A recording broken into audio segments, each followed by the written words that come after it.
So it started. Here we go. Please go ahead. All right. So welcome everyone to the Persianate Studies Colloquium, a lecture series at the Institute of Islamic Studies, McGill University. My name is Prashant Keshamurthy. I'm a professor of Persian Iranian Studies. I teach Persian literature, among other things, in this institute. My student and colleague, Dr. Behzad Bohran, who is my co-host, is our co-host. And so we are pleased to welcome you all to the fourth in this lecture series. The idea of the lecture series broadly was to showcase the most exciting, theoretically and philologically exciting work across the social sciences and humanities on the Persianate world, pre-modern and modern. And this is the fourth in the series. The first, as Behzad mentioned a moment ago, was by Professor Hussein Kamali. It was called Nationalist Messianism, a Case of Literary Displacement, on the 19th of October, 2021, which all of us thoroughly enjoyed and learned from. The second was in Farsi, it was called Nafs Badan, the Sher Sa'id Tabrizi, the Hikmat Muta'ali Mullah Sadra by Dr. Mahmoud Futuhi Rud Majani. And the third, more recently, was titled Gardens of Medieval Afghanistan, Exercising Literary Archaeology by Professor Domenico Ingenito. So you see, I mean, you see the variety, and which we're proud of, and we hope that interests you. And the fourth today is by, let me actually introduce the speaker properly. It's our honor and pleasure today that Professor Touraj Daryaee, Director of University of California, Irvine's Samuel M. Jordan Center for Persian Studies and Culture and Massey Chair in Persian Studies and Culture, has agreed to speak on the topic of saffron and jasmine, the early history of Persian spice and fragrance trade. To list only some of Professor Daryaee's many publications on subjects ranging from Iranian history, languages and literature to Zoroastrianism and numismatics. He's the author of Sasanian Persia, The Rise and Fall of an Empire, published by Ivy Torres in 2009, which won the BRI-SMES award. The judges called it a masterpiece and remarked that it offers a timely counterpart to Eurocentricity, which has distorted the study of antiquity, unquote. He has also edited the Oxford Handbook of Iranian History, published by OUP in 2012, which was chosen as one of the top 25 academics books of the year by Choice magazine, and described as, quote, the best single volume on the history of the Iranian world, unquote. He's the editor of the electronic journals Dabir, digital archives of Brief Notes and Iran Review, and Sasanica, Late Antique Near East Project. His many essays have appeared both in English and Persian in Iranian Studies, Iran, Iranistic, Studia Iranica, Res Orientalis, Iran Shinasi, Iran Name Baharistan, and Name Iran Bastan, among other venues. So it's a great pleasure and to have him with us today and to have him address us. And I will let Dr. Bohran introduce him as well in Persian. Thank you.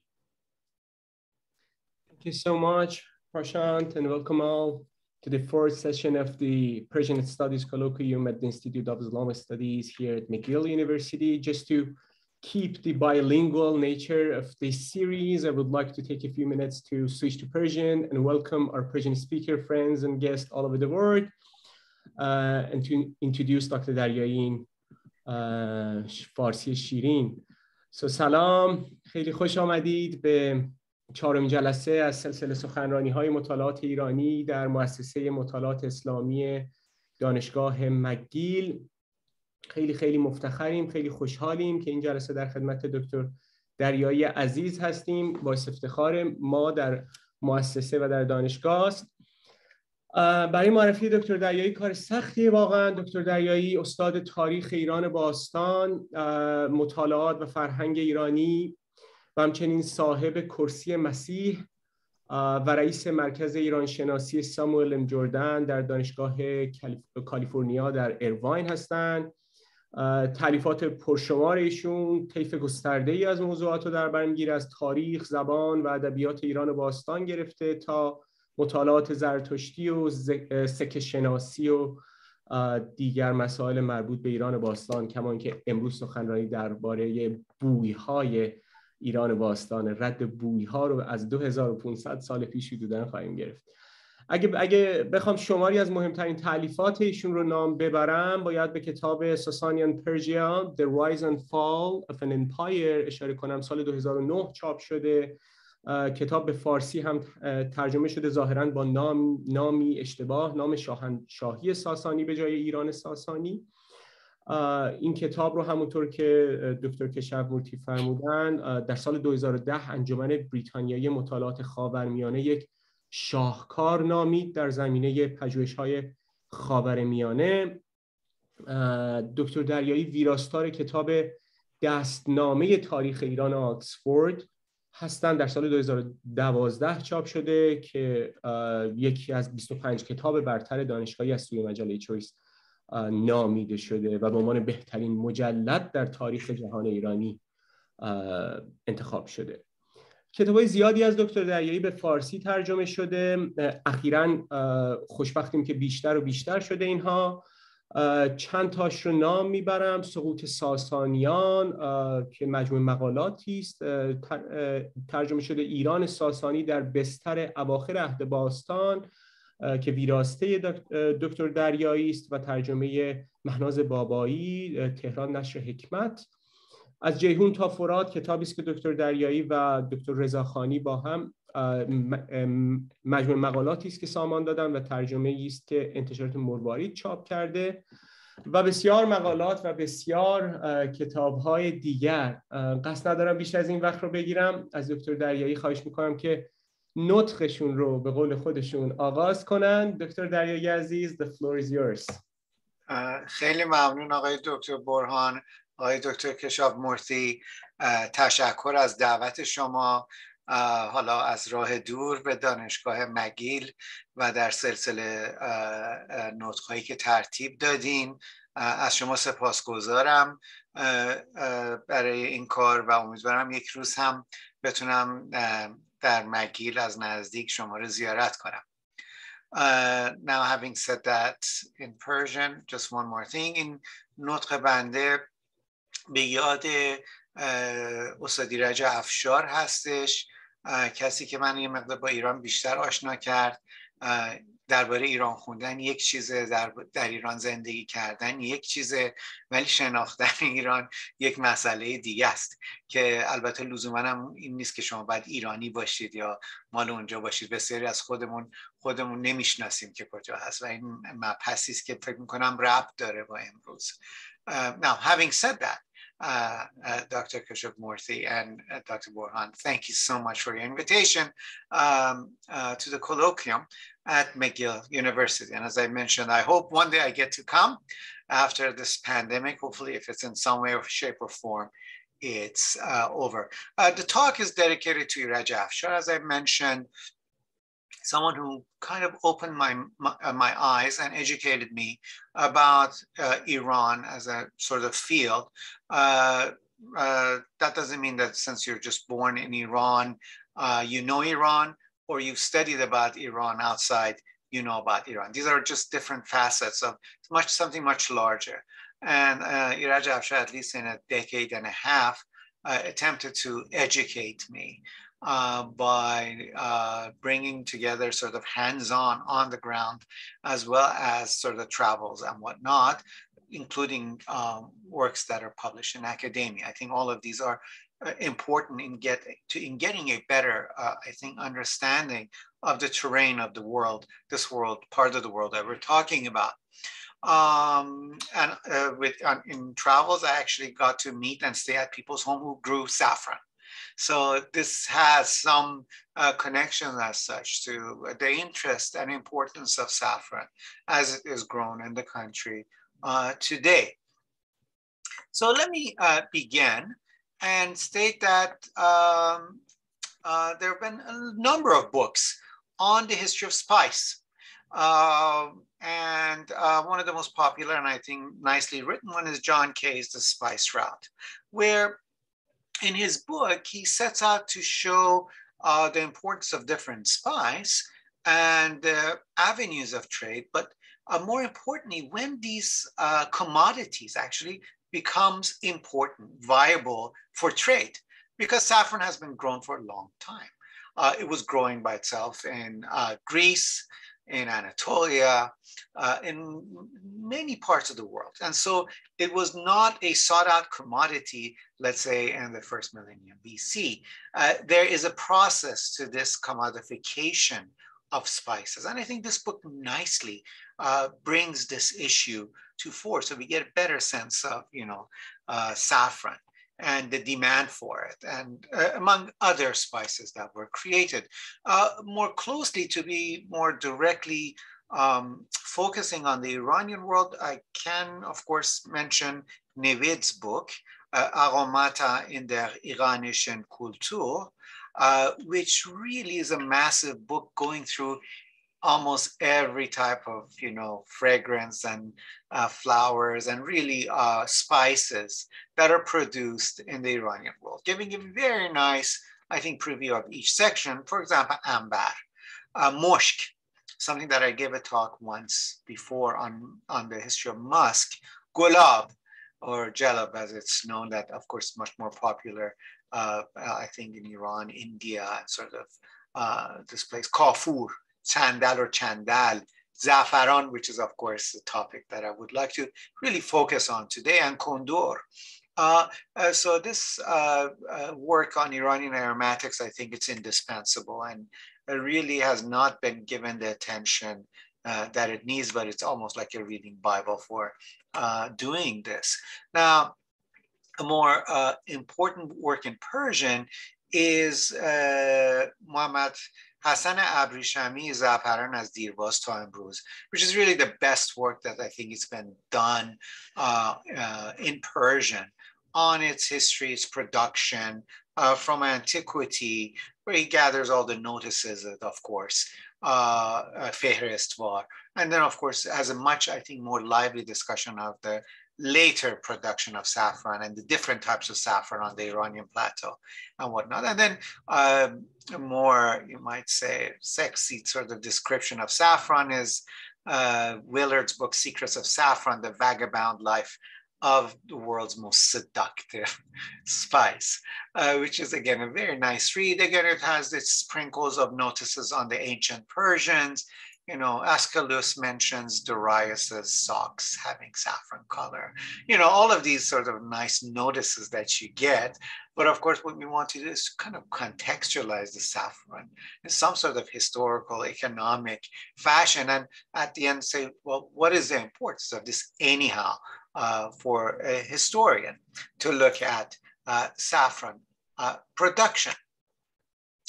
I would say that, at least for my work, which I've been now more interested on the history of senses in the past year or two, at least maybe since the pandemic started, has been, of course, the dissertation by Beatrice Cassou, Eudia, the use and meaning of fragrances in the ancient world and their Christianization, which actually, if you read that, you find a very different worldview from that of the Zoroastrian worldview.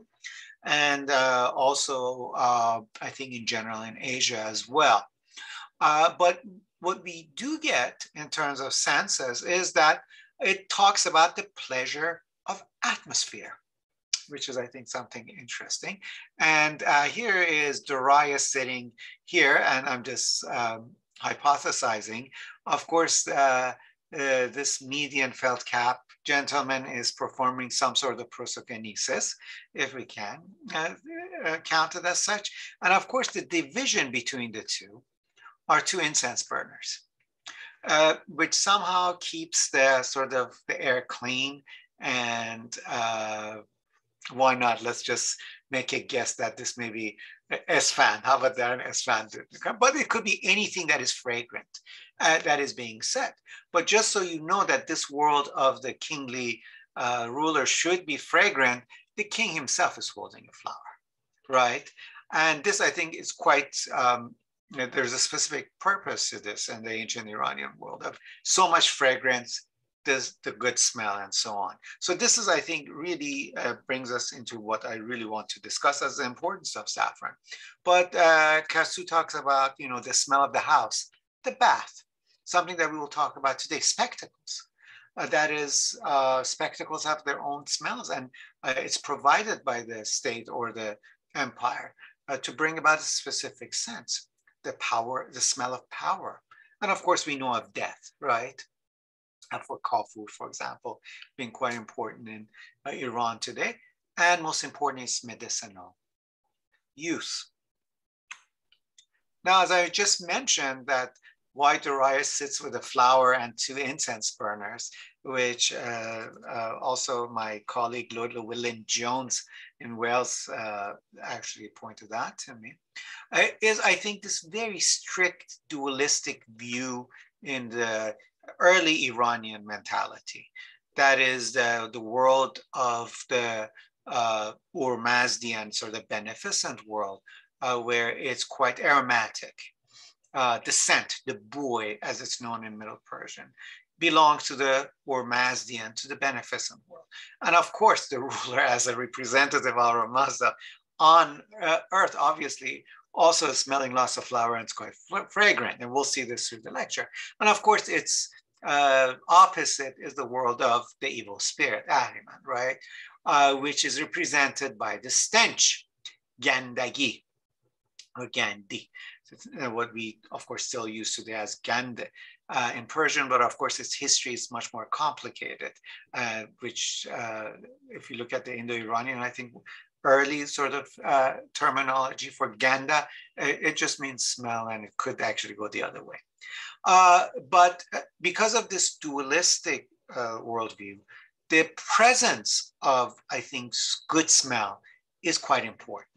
It's just not a luxury per se that we would use it. So I'm trying to give it some sort of more ideological, religious reasoning to it. So if we read, as Clausen has mentioned in her book, Aroma, the Cultural History of Smell, or Reinhardt's Past Sense, Historical Perspectives on Smell, it's a very interesting book.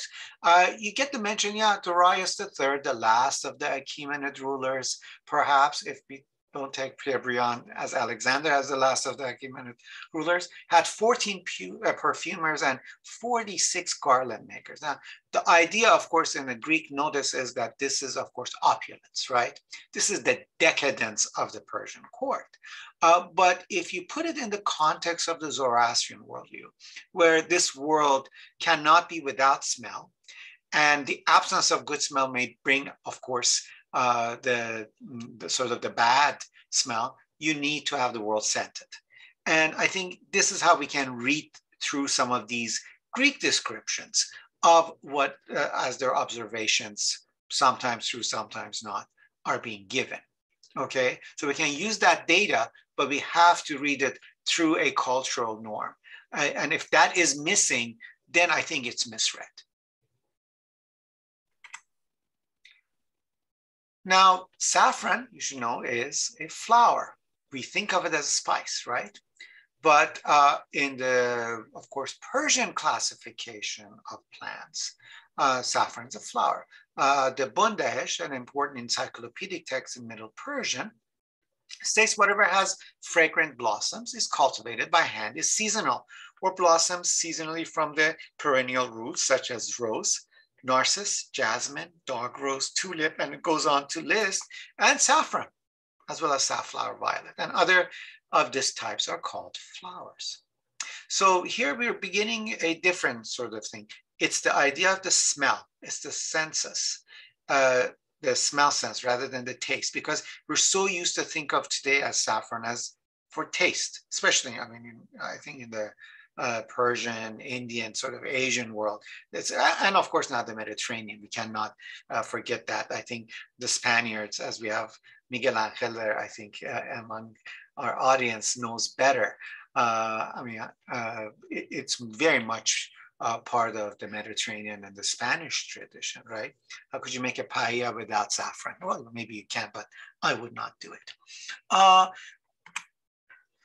In the Bundahesh, of course, again, in this Middle Persian text, there are various references, but its use is quite clear. For example, it's for color. Saffron is used, or some of these plants, such as saffron, for dyes, for rank. And this is really similar to something that we find in the ancient Rome as well, as it was used for makeup, for actually frescoes and what not. And it's given a holy association as such to flowers. There's a specific chapter in the Bundehesh, in fact, that what Ormaz, the creator, brings in terms of beautiful smelling flowers and things, and how Ahriman continuously tries to counteract that with something else, with a disease or some sort of malady. So this duality is quite clear, and I want you to have that.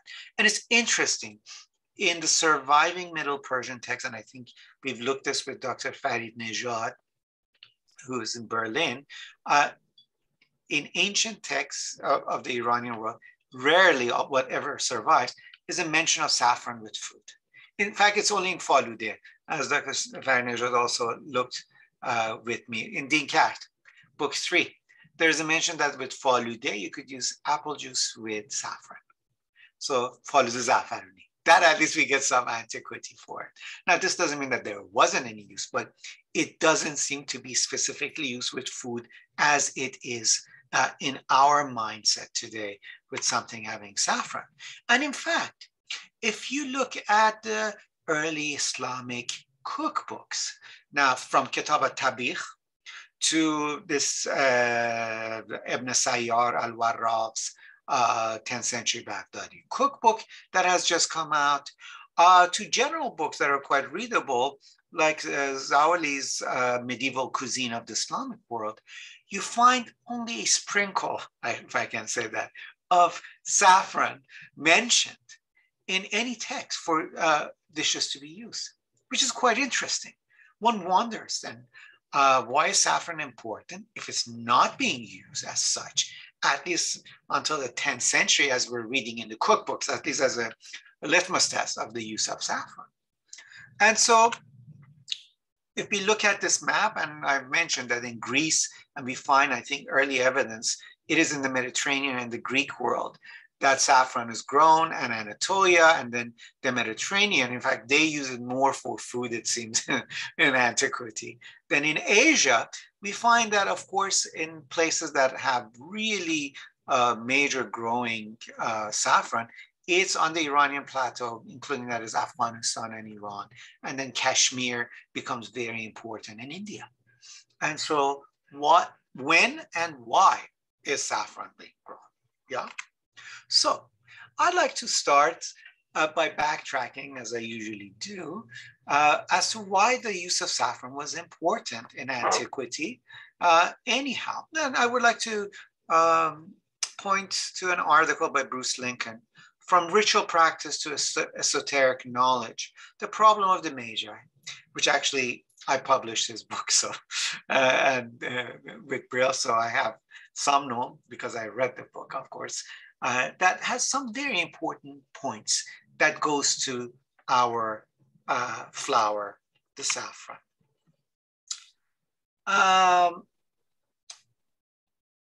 In a book called The Handiworks, attributed to Democritus, which the text doesn't survive, it's about a list of plants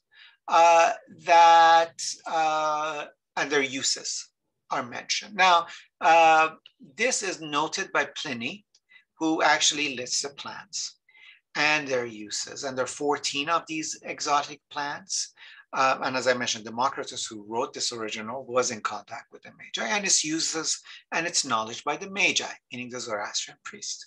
And Magi, we may generally think of these as the tribe of the Median tribes from the central Iranian plateau, where in fact has a very old saffron growing tradition. We usually think of Khorasan, but in fact in the highlands of Media, this is where the production of early saffron is also recorded. So you got Magi and you got saffron, which is interesting. And in one of these plants, which is not actually a plant, in fact, it's a compound, Hermesias, it is stated that it is made from this compound by pounding of the kernels of the pine nut together with honey, myrrh, and saffron, and palm wine, and mixed with other things and milk. And this is used for medicinal purposes, as it's told by Pliny, for women, for conception and after conception, and for those who are nursing, this compound is used. Again, we find that saffron is used with boiled and piled wine, with saffron and fat of lion. It yields an unguent with which the magi and the kings anoint their bodies. So again, for whatever reason now they're doing this, right? Is it medicinal or is it spiritual or both? Again, Pliny talks about it. Now, what's interesting is that this seal from the Persepolis fortification tablet. Now, if you're a scholar of Zoroastrianism, of course, right away you see, of course, the winged figure, sacred fire, and here's the magi, and here's a pestle and a mortar, right? And of course, it's saying this is the home preparing, of course, ceremony, which I think Selim Gaddaft is sort of one of the masters and would know what is going on here. But how about to take a more mundane and non sort of ritual form of this? And when I see a mortar and pestle, I always think of my grandmother making spices, okay, at home. Actually, I take it as such. And it's interesting that Lincoln also makes a suggestion. That is, as long as the Magi were supported by the Achaemenid Empire, of course, they did their ritual, and we know of the many rituals, not only from the Persepolis fortification tablets, but also from what survives at Persepolis from the surviving artifacts, and there were home crushing ceremonies, most probably, and rituals. But what happens when the Magi lose the support of the state? One of the suggestions is they have knowledge of plants. And in some ways, some of them can turn into medicine men to sort of continue their life and livelihood, right? And so, again, if we look at the Videvdad, we know one of the ways in which humans are healed. It states, this is in a Western text I've taken, it's Middle Persian translation, but the commentaries of Muazzami or Mazd brought up healing plants. All of those plants we carry out to action, we order by the command of the priest for the sake of people's bodies. So plants, as we know from the Vedas, were used by priests who healed bodies. And I think this goes well in hand with what we're seeing in terms of some of the early functions of spice and perhaps saffron. But I could go throughout ancient history and just bring it a little bit more ahead and look at East Iran in Sogdiana. An important article on the Sogdian Magi was written by Franz Grenet and Samra Azarnush, which they translated the Sogdian text. And we see that among these Magi's of the Sogdiana, now this seems to be much more magical. In fact, I'm not going to read the entire thing, but we see beside the stone, 7 stones, salt, ammoniac in pieces, saffron, musk, and all these in equal quantities, he must make a drug. Again, we're seeing, and this is from 1st century, let's say, okay? From the turn of the century, we're seeing that the Magi in Sogdiana are doing this. This seems to be a constant sort of drug-making sort of affair that is taking place now on the Eastern Iranian plateau.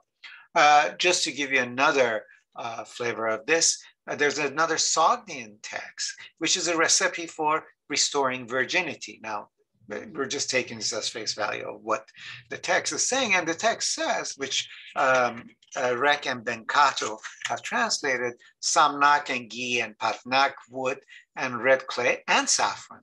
And all of these are pounded again ritually for restoring virginity, however this is done.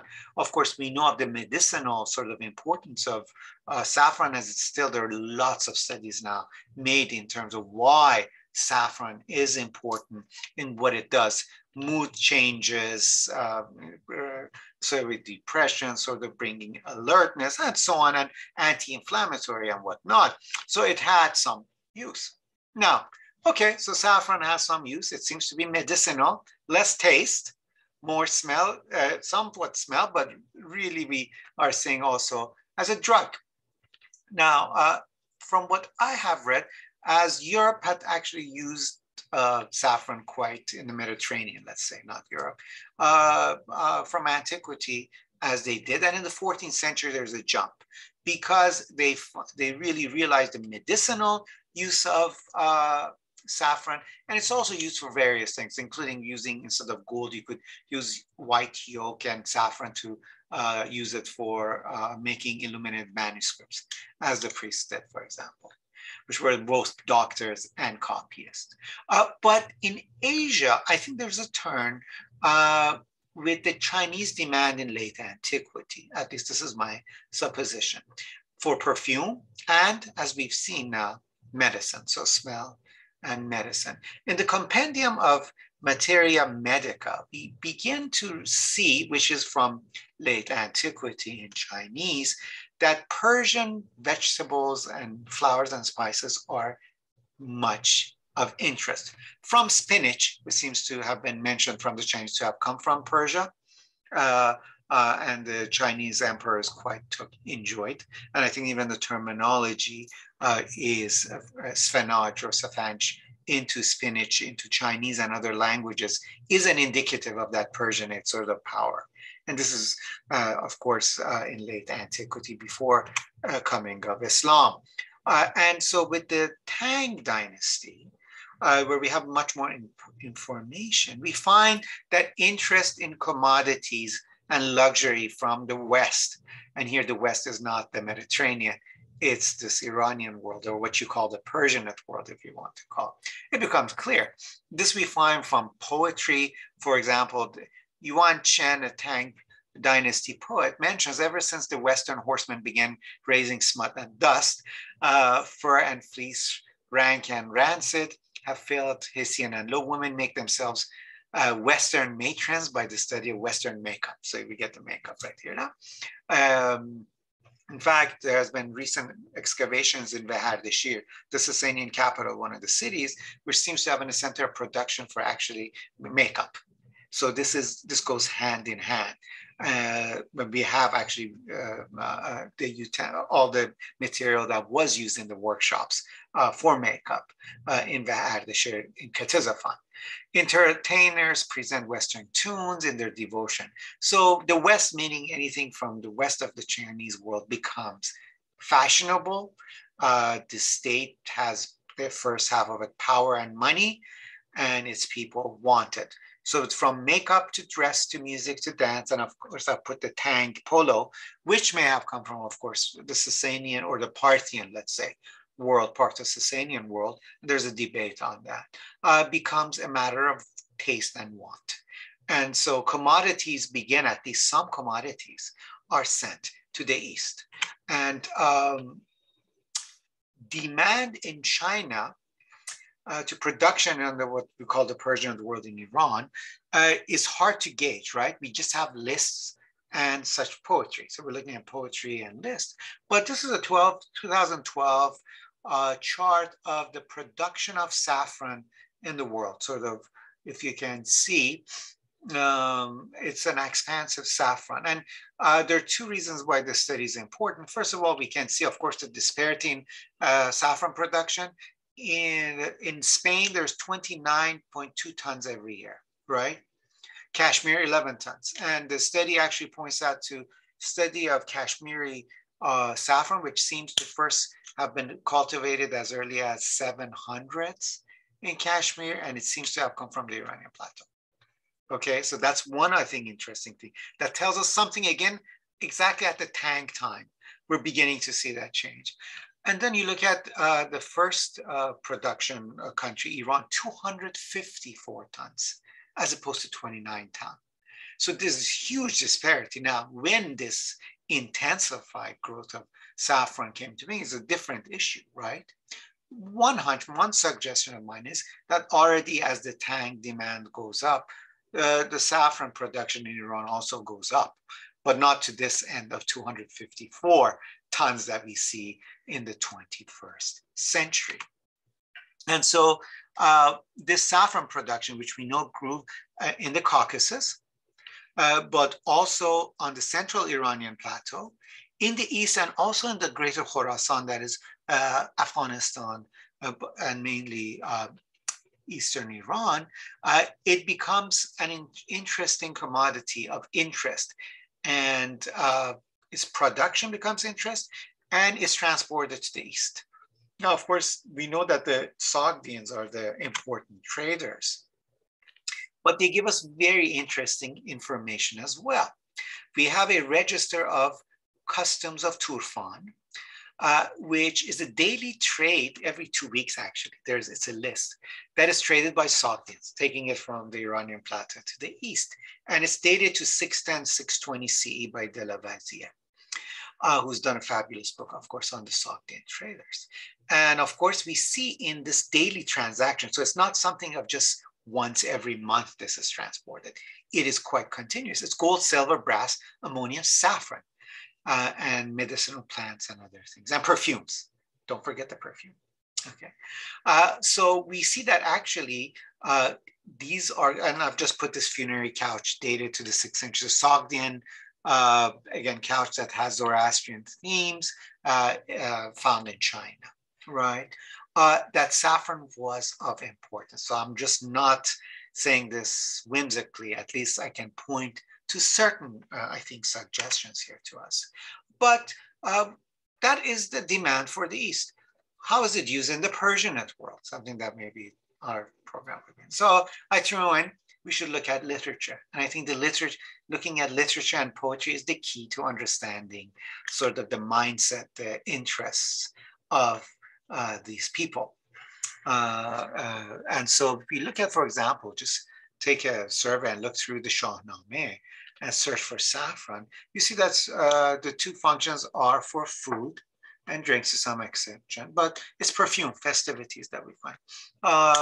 The few references, one is in regard to Bahram Gur, who's known for opulence and sort of merrymaking and so on. So I think it's not without reason that why saffron is mentioned in there, that a cook wants to impress him at the end, says, Mayo zafaran bordo mushko gulab, suye khane shod ba deli purshitab.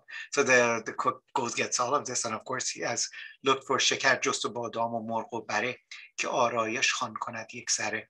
So he's looking for all the food stuff to make really something special for the king, and you find this in the Shahnameh. But interestingly, with Zahak, with the Iblis trying to trick him, he again mixes gulab and zafaran on the meat of the back, which is the tender point of the cow, which sort of tricks the Zahak into actually going along. The chef is the Iblis, of course. So we find that, but it's sporadic. And then, of course, again, for festivities, we find an interesting passage when Khosran Shiravan is going to meet the Chinese ruler Fakhfur coming from the east. The text says, "Ze Iran hame kudak o mard o zan be rah but chin shodand anjuman. ز بالا بر ایشان گوهر ریختند به پی زعفران و درم ریختند." So it seems, and this really brings to my mind the Roman spectacle scenes, where from the top, as the Chinese ruler is coming, they're sprinkling actually saffron, and this, of course, for the smell and atmosphere, and dirhams or silver coins as a sort of wealth. So again, the opulence that is being sort of showered. And this gives us a sense of actually what is going on, I think, in terms of use in the Persian world. Now, from what I said, 11th century, which again, you don't find that much mention of food, I want to mention the Safavid cookbook, which was published by Raja Afshar, Ashpazi Dore Safaviyeh, which has 2 Risale, right? From Shah Ismail and I think Shah Abbas, so it's 16th century. And it's interesting that if you go through this text, it is really fascinating that in Qaliye, meaning the stews, in Ash soups, in polos or palavs, invariably you find saffron. In half of the dishes, actually, you have saffron. I counted 15, but there could be much more, right? I was hoping to find it in Baghali Polo, which is my favorite, and it is mentioned Baghali Polo, right? But not there, but you find it with other polos. So what has happened that by the 16th century, there is an exorbitant use of saffron in food, which we don't see now. This may be just simply because the our sources are tricking us, right? We don't have the same sources. But I have a hunch something has changed between the 11th century Islamic sort of cookbook, because I've also checked Syrian cookbooks from the 13th century, which Charles Perry has published. There, saffron is being used predominantly. So the Iranian side is a little bit more tricky, and I'm trying to figure that out. That in Syria, they do it, and in the Mediterranean, it's being used, of course. Now, having said that, let me just run rapidly through jasmine and then make a point to this sort of just running back and forth chronologically. I've already talked about jasmine before, but in the Sasanian and the Middle Persian text Khosrow and Ridak, Khosrow on the page, we find a list of flowers associated with senses, with deities, with classes. It's quite complicated. And we find at least two forms of jasmine, which is a Middle Persian, Saman Speed and Saman Zard, are mentioned. It's interesting that I think jasmine not only has its medicinal purposes, as we know, but of course is used for perfume oil. And this is just a throw back to the book of Esther with Xerxes, which it suggests that, of course, perfumes were quite important from antiquity. That's the only reason I'm throwing this in here. But what is interesting is jasmine, Yasaman, you find the term actually enters through Persian into Chinese. In Chinese, it has Yesimim, and it's mentioned that it comes from Pozu, that is from Persia. It's quite clear.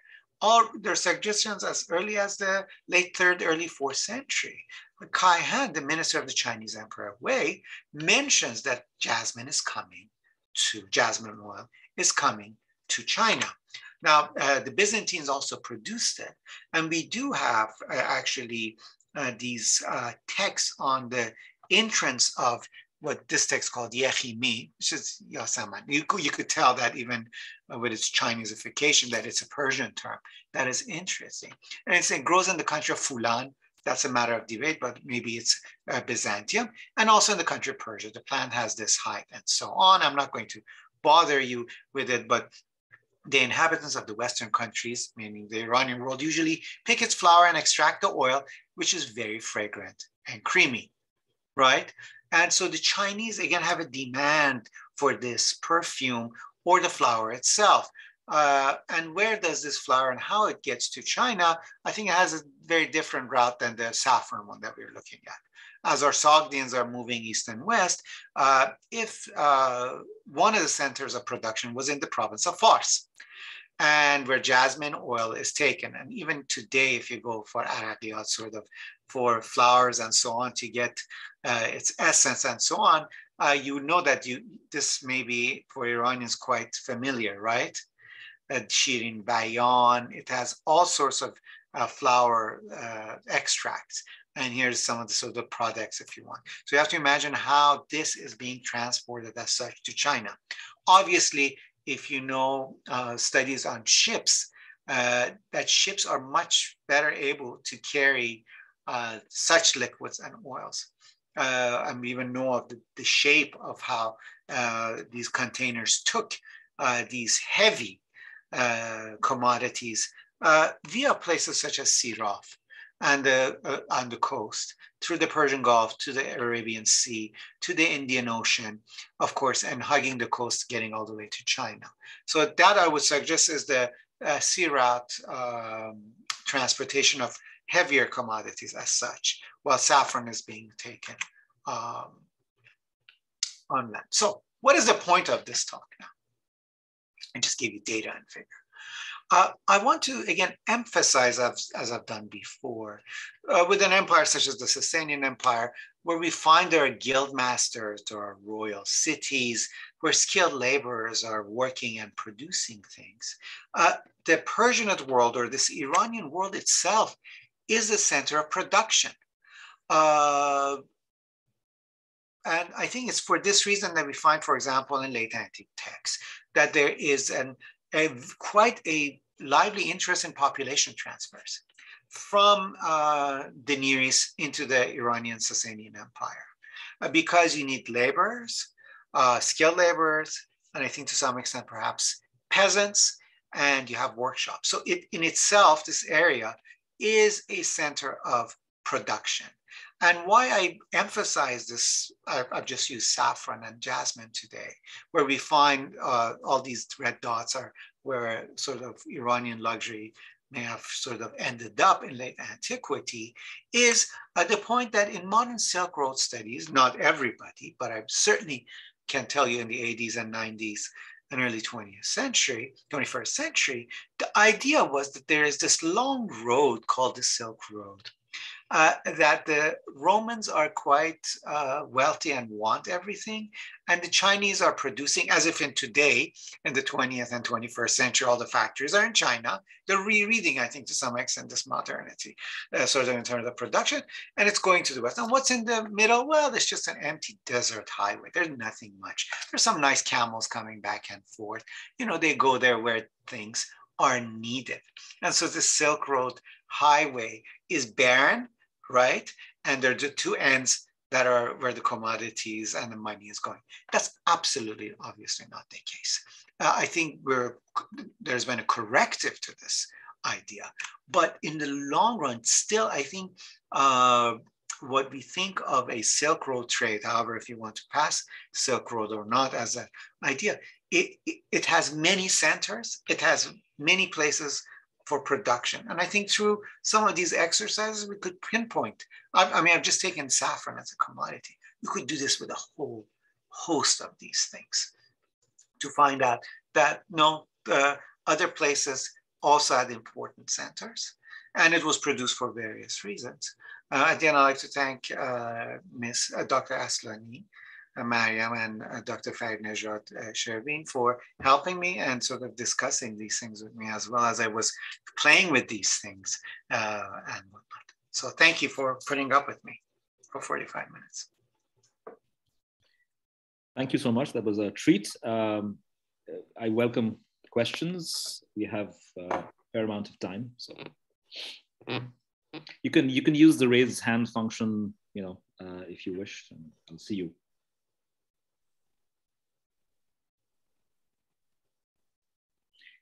Maybe I could get the ball rolling by just posing a question. Yes, Prashant, please. So you began, you know, at the beginning. So you began by speaking of a Zoroastrian distinction between stench and perfume, which maps onto the larger dualism, right? A metaphysical dualism. What happens to that? I mean, I assume that, you know, saffron, of course, as you showed, saffron continued to be valuable long after Zoroastrianism, and in spaces where Zoroastrianism wasn't, or Mazdaism of any kind wasn't in operation.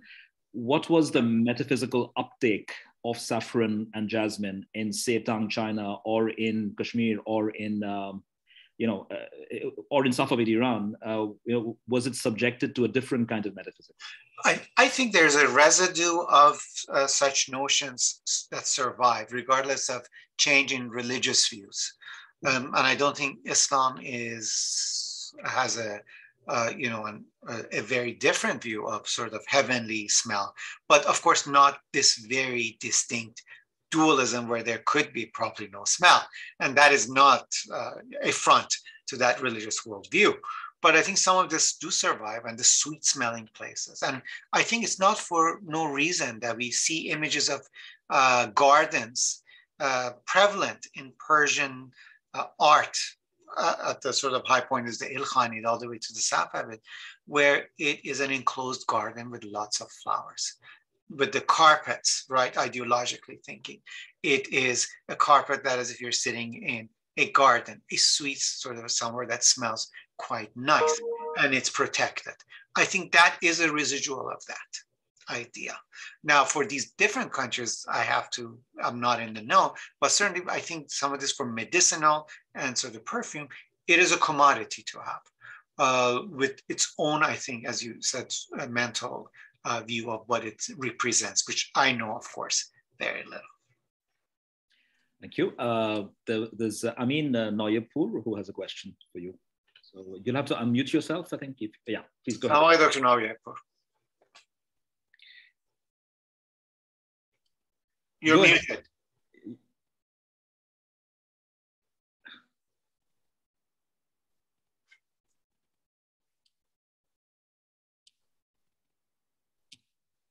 Can you? Okay, thank you. Sorry. Thank you, Dr. Daryaee, for the informative talk. I apologize because I'm not a historian. I study philosophy. I'm just having a question out of curiosity. So I just reminded me of about Aristotle's theory of a perception. So in the Anima and the Sensu, he talks about smell being related to taste. And then from taste, he says it's a form of touch. And then long story short, he makes an account of a theory of perception. So my question is that in the Iranian world, was there such an approach to smells? I mean, was there a hierarchy of smells, of senses, sorry? And sure. Then was it related ultimately to epistemology and a sense perception? I think not in the way that perhaps Aristotle is stating it, but I think one way in terms of hierarchy of smells, one has to look at Khosrow Ridak, where each smell of a flower does represent a specific class or profession. So there is some distinction of what smell should smell like what. A narcissus should smell like a grandmother. The Magi smell as such. Now, how much of this is reality or is just a sense of classification on the part of the Magi is, of course, a different discussion, but certainly there is of how each smell should be associated with different sort of smells and then professions and so on. So on that part, I can say something. Thank you very much. Mm-hmm. Holly has a question. I think I'll read out her question. It's from the chat. She's asking, why did saffron start to be used in cooking alongside dyes and medicines, etc. in the early modern period? Did the interest in scent continue? Yes. Holly, is this Holly? Schaefer. Schaefer, hi. That's my big question, the gap from the cookbook of Ibn Warraq to the Safavid one. What has changed that we begin to see more and more use of saffron, not for medicinal, not as perfume, as it's not used so much today, but as a foodstuff. Now, one suggestion that I may have, which I don't know, maybe the influence from the West. That is, I think in the Mediterranean, they were using it for food continuously. We know the Arabs in the 1st century and onwards are actually trading in saffron from Egypt in the Mediterranean all the way to the east as well. So we should not forget that. And of course, that brings us to the issue of the etymology of the word zafaran itself. I would have used jasmine as a Persian term. Even musk, which comes from the east, but through Persian mushk, it gets reintroduced everywhere. Saffron has a very nice, interesting debate on it, which I didn't want to get into it, although I have an idea. But if my idea is wrong, then it seems that it is something that is influenced from the West that becomes important and it influences the Iranian world, but that's just a guess.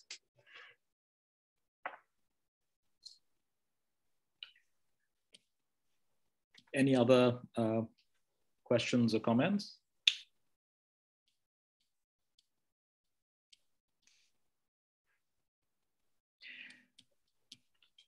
Okay, so it was so good that there was no question. Great. No, I think just people are. I'm sure they're right. But actually, I have another question. Well, okay, Leen Abu Saif has a question. Maybe I should let her. Leen, please.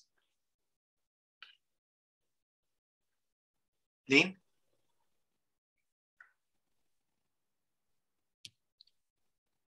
Yeah, sorry. Hello. Hi. Hi.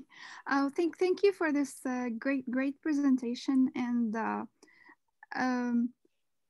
linking all the specifically saffron spice to the geography and the history of the place. You've mentioned that it also was used in Bilad al-Sham or in Syria. Yes. Which I happen to come from. Ah. Yeah, and I'm sorry my video is not on because that's okay. I'm bombarded with work today.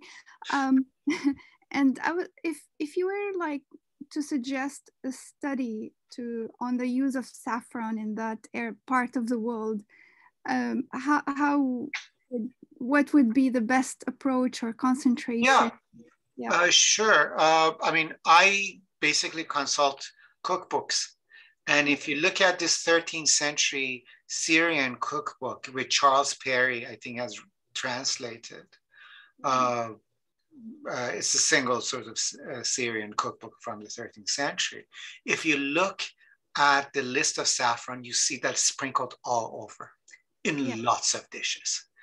And so in the sort of chasm void of this Persian world where there's little use, or even the Abbasid court, what you see in the Syrian world, which is a predominant sort of use, makes one think what's going on. And of course, I think that links it much more to the Mediterranean, I think, in that way, than to the sort of the Persianate. Yeah. Okay, so start by looking at this. See who's using saffron for what. And you see that the Syrians are using it in the 13th century in lots of dishes. Yeah. Well, thank you. Thank you. Sure. Questions? So maybe I had a broad question about your project. You know, I take it that this is part of your larger project on the history of the senses in the Iranian world or the Persianate world. Would that be correct? Yeah. So this is a question about method, you know, how this fits into your larger project. So to what extent does this project involve you, not just in, you know, tracing the history of a commodity geographically and economically, but in comparative intellectual history? You know, where, for example, the Zoroastrian dualism you're looking at, is there much more of this kind of inquiry, this line of inquiry, where you look at, you know, histories of mentalité through which this particular commodity, or, you know, and I take it also saffron and jasmine are in fact just examples. You could do this with other, you know, fragrances or other smells. So to what extent, you know, is your project in fact project of diachronic and synchronic intellectual history? Thank you. You've touched on this correctly. I mean, I could take one of these things and go along with this. And if I was younger, I may have done this. But I think this will take a team project to smell the past, or how a place may smell. Does Iran have a smell? If it does, how do you understand it? How do you quantify it? In what period? And so on is, I think, something that I have pretty much picked from Eau de Europa, this grant that was given to the European universities on smelling Europe in the past couple of centuries. I think this could be done for this Iranian or Persianate world, if you want to talk about it, with having that sort of, I think, Zoroastrian mental framework of smell, class, sort of, to the idea of the nation, nationalism, and smell. What is the smell of Iran, for example, right? I mean, we just saw that in Shahnameh, the people of Iran, as soon as they come, they pour saffron. So I think there needs to be a group work of people who work on literature, people who are archaeologists, literally, to try to find traces of perfumes, bottles, but also for modern, such as Lalezar, which I gave a presentation once, where we have the receipts of the early sort of the Russian and the European perfumeries in Iran, sort of introducing modern smell. And smell isn't just good, it's not only perfumes, we're talking about machine dudi, sort of new cars and sort of trains with their own smells, right? These are smells of modernity. So there is just a host of people can sort of work on the smells of modernity as it appears in literature and in images and artifacts, and then the literature and so on. So I think if I had this ideal sort of group, which I'm thinking of, to have a working group of Odo Iran or Odo Persianate, or however you want to talk about it, to from this different field of people come together to try to understand not only synchronic but diachronically the importance of smell. And I think that's just one of the senses, but smell is so interesting. I mean, I mentioned my first talk, Bouye Moulian, and we don't need to be in Moulian or having been there. Poetry can transport you there, and you completely understand it in Persian, right? So all of these are quite important markers. Can you tell us about the history of mentality? Thank you. I'm going to read out Mariam Aslani's question. She has two questions. Can you say a bit more about the commodification of saffron? And if you have any ideas about tax on saffron, was the amount of tax demanded from saffron higher than that of other plants? Yes, so these are two questions that Mariam probably knows the answer. She's the star of sort of the work on peasantry and sort of study. And in fact, some of these ideas that I mentioned in terms of commodification and through the peasants because of Mariam. I don't know, I haven't looked at any, if there are tax receipts on the Chinese front or on the Sogdian sort of text to tell us what were the taxes. I know none, but the commodification, I think, comes with intense, intensity of Tang interest in luxuries. And it's an Eastern sort of interest that makes it a commodity. And as the Kashmiri, I think, evidence may give us, it is it's already in late antiquity that this is picking up. Now, not in the way of today, of course, that we have this huge sort of production, but I think that that's the impetus for it. That's just a suggestion. Anyone else? A question, Prashant? Yeah. Thank you, Dr. Daryaee, for this wonderful talk, this lecture. It was enormously helpful with looking over the, let me just, okay, to the whole idea of the sense. I'm just, okay. I lost my video, I guess, but it's here, right? Okay. You are audible, so it's not a problem. Okay, great. So you just triggered my enthusiasm in knowing more about the term Saffron and the history of the name. So when this Ain came, it was saffron. It was or what? Sure. I have some ideas. I'm playing with it, so I haven't put it in this lecture. Mm-hmm. But Saffron usually is seen as an Arabic term. Mm-hmm. That has entered into Persian. Okay. Now, the problem is we don't have a clear, I think, etymology in Arabic for it either. And so you find some folk etymologies for the Persianate one, like Zarparan, right? And we find the Shahnameh, Saffron is usually coupled with par. It's par because it has three stems, right? Parcham, as we call it. But where's the evidence? There's not a single textual evidence as such to Zarpar, okay? But Saffron also seems a little bit strange in Arabic. And now there's an Akkadian sort of term, asfur, that yellow, which you find in Arabic, actually asfur. But there is a closer Akkadian term, but all of these are quite, I think, unclear from the Middle Persian korkum, as we find in the Middle Persian as korkum, not Saffron. This is interesting, right? In this Persianate world, all the way in this, but also in the Islamicate world, you find korkum as well, because it has a Semitic root as well. In the Talmud, I mean, I've searched there, I looked in the Talmud, I asked myself, korkum, and that root is also in Arabic. So where it comes from is a little bit of a mystery. For now, I think it's Arabic as far as we know. I have one little suggestion, which I looked with my colleague Sheikh Farid Nejad.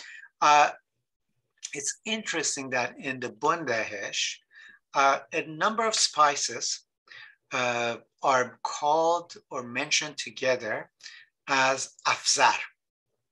Okay, now afzar, and Mirdad Bahar was the only person that actually made a notice of this in his translation, that and in Burhan Qati you find this, but saffron is missing of salt, pepper, certain spices. I wonder, is Middle Persian afzar can through metathesis become zafaran?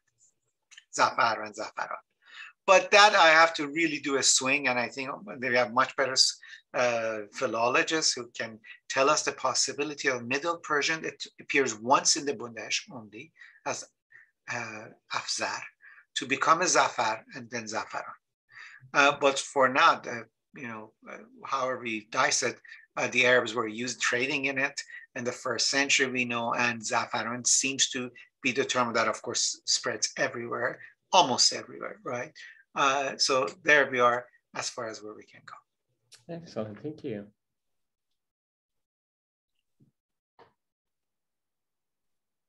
Maybe one final, well, it's not necessarily final, we do have time, but well, final question for me anyway. It's just, addressing specifically the uses of saffron as I've heard you speak of them today, could one actually plot these shifts onto a shifting history of the care of the self, of the sort that Foucault traced into late antiquity and into Christianity? And Iran was part of the late ancient world. Iran figures in Peter Brown's scholarship, for example, pre-Islamic Iran, Sasanian Iran. So could one actually, could this be a register through which Absolutely. So it's my weakness in the theoretical, I think, association, but as you've mentioned, to care of oneself. This is absolutely the case, of course, in the Persianate as well. And someone who has this data, who has the methodology and the theory, can very much use this as you're discussing. It's my weakness that I wouldn't be able to do that, but I could point out, and perhaps the shifts also I can note, and I'm trying to find the shifts as such for it. On Musk, actually, I can even do a better job in terms of caring for it. But saffron, it's just why something that is used as medicine turns into a great foodstuff. And then it's international demand as such, was something that was more as an economic, as a historian who's interested in the economy. It was that side of me that was taking me, as opposed to the theoretical that you're discussing, literally. So I think Amin has another question. Amin Naipur. Yes, Mr. Naipur. Yes, hi. Sorry, it's just a remark, not a question. So you talked about Democritus, and I just recalled me Timaeus by Plato, where he has a theory of his sense perception, and he attributes actually his influence to Democritus.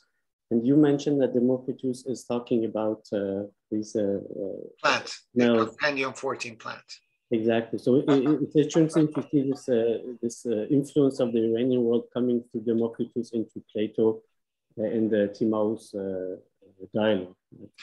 Yeah, I think it's interesting to look at it from this way. Now, we usually look at the Greek influence on the Persianate and the Hellenistic tradition, which is absolutely the case. But there are these, I think, snippets of information that may give us in other ways. And this list obviously shows Magi's influence or imprints on it, although one or two are just mentioned to be in Iran, but it's something that the Magi know. And of course, this is part of the larger discussion of the Magi and its association with magic and knowledge, or esoteric knowledge, in the larger context. And it's their contact. We should remember, when we talk about the Magi, most notably, we think of usually the Iranian plateau, let's say the Sogdi and Magi. But in fact, the Magi were quite prevalent in Anatolia, right? What are those Magi doing there? And what is their function from, let's say, 6th century BC? So I think these are locating them, and it could show contact.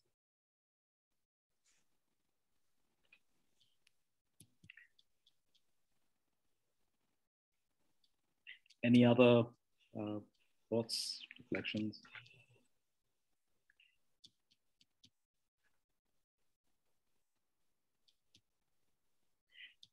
Since I'm just going to indulge or abuse my just one more. It's a straight thought, and it also bespeaks my own ignorance of Zoroastrianism. But it's very strange to me, the scholarship on Zoroastrianism, that on the one hand, as far as we know, the idea of dualism, of dual cosmic agents, is a Zoroastrian invention, and yet on the other hand, Zoroastrianism largely dies out across in its land of origin, and the dualism that we know to be Zoroastrian was not known largely as, medieval Muslims, for example, medieval Christians didn't identify that dualism. I think Molavi does in his, but, the idea of Satan, Satan himself, an evil cosmic agent, and angels, angelology is first of all Zoroastrian, and it enters Judaism through I think, Second Temple Judaism, right? First Enoch, Jubilees, Apocrypha, basically. Could it be that in that period between 160 BCE and around 60 BCE,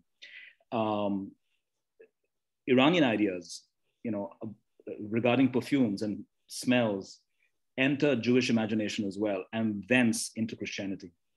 I think you have something there, as I've sort of just picked on the Book of Esther.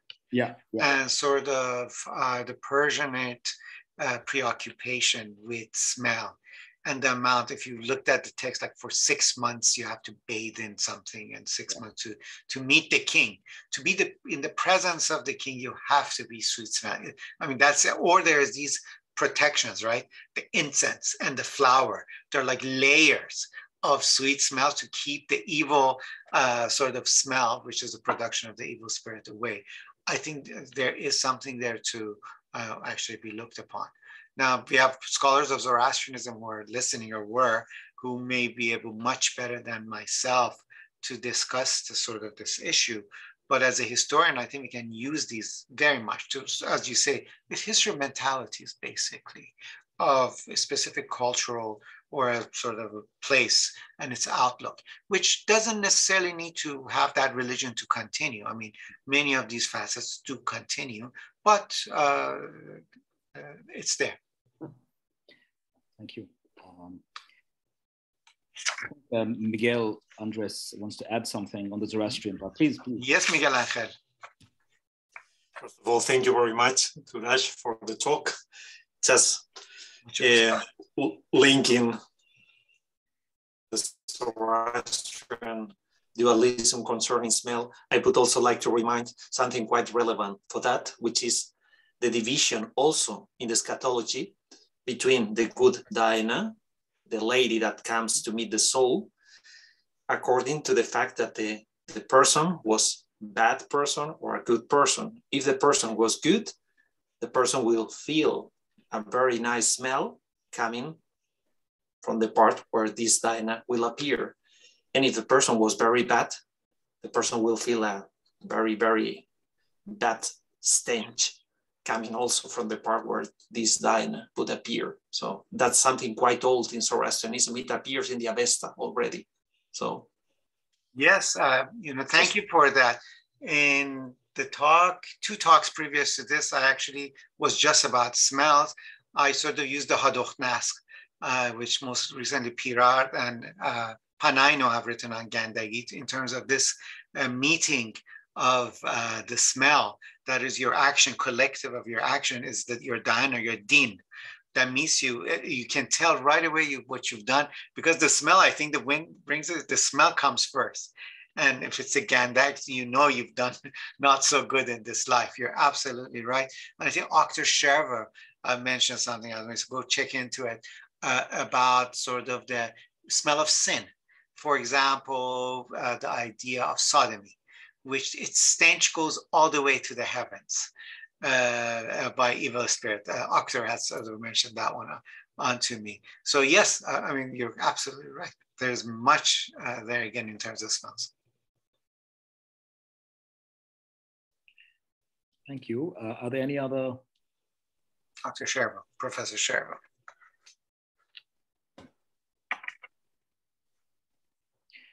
So if there are no other questions, I won't keep, we shouldn't keep Professor Daryaee any longer. And thank you so much for... thank you for having me. Such a gorgeous lecture. And thank you. I'm sure everyone here looks forward to your book on this. So if I ever, I'd be happy to do it. Thank you so much. I appreciate for your invitation. Thank you, everyone. Bye-bye. Bye-bye. Goodbye, everyone. خداحافظ. خداحافظ شما. خدا نگهدار. خدا نگهدار. Mrs. Saif, مع السلام. hasta luego. شكرا. Bye-bye. خداحافظ.